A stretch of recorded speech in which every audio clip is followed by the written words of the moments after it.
Isa na namang bangkay ay natapuan dito sa Sitio Araduco. Patuloy pang inaalam ang pagkakakilanlan ng biktima at hinihinalang karumal-dumal ang ginawa sa kanya. Sa kasalukuyan nga ay patuloy pa ang investigasyon ng mga pulisya. Paalala para sa mga mamamayan na mag-ingat at mapagmasid.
Sergeant Reyes, ano nang lead?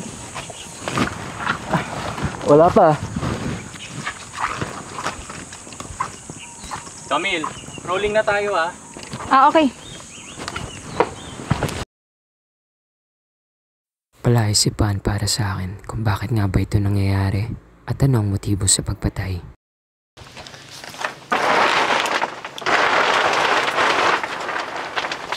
Pakitanggal nga. Sige sir. Ayan sir eh. Ang biktimang ito ay punong-puno ng saksak mula ulo hanggang katawan at saka tinapon sa sagingan. Halos lahat ng biktima ay may kinalaman sa media. Ano kaya ang punot dulo ng mga bagay na ito? At sinong sila rin? Yun ang gusto kong malaman.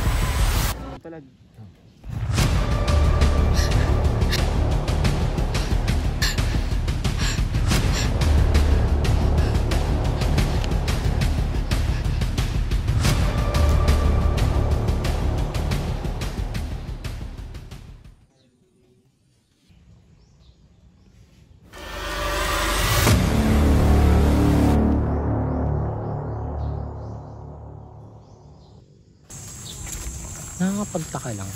Ba't kaya puro babae yung namamatay? Ano sa tingin mo? Hindi ko din alam eh. Malinis yung pagkaagawa. Walang pattern. Feeling ko naka-uniforme din yung may gawa nun eh. Diba? Oo nga no. Sa tingin mo? Unang biktima, broadcaster. Sumunod, journalist. Pangatlo ngayon, reporter. Parang alam ko na kung sino susunod. Si Camille.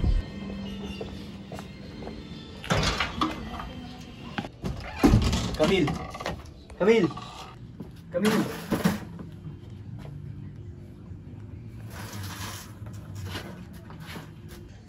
Oh!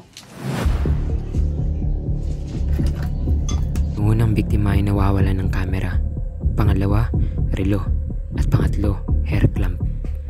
Kung tama ang hinala ko. Ibig sabihin...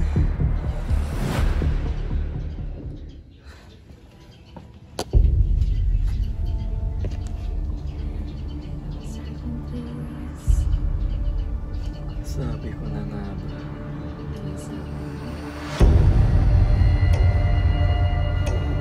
All this time, Camille. Balak pa man din sana kitang ulit.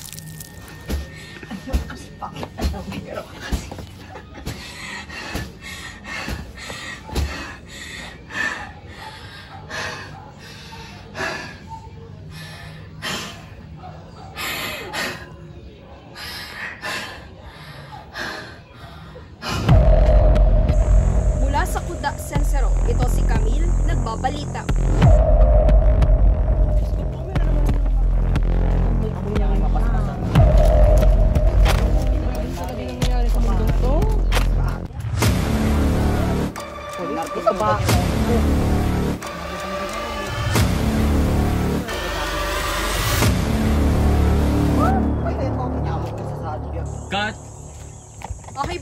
Okay yun, Camille. Magandang take. Okay?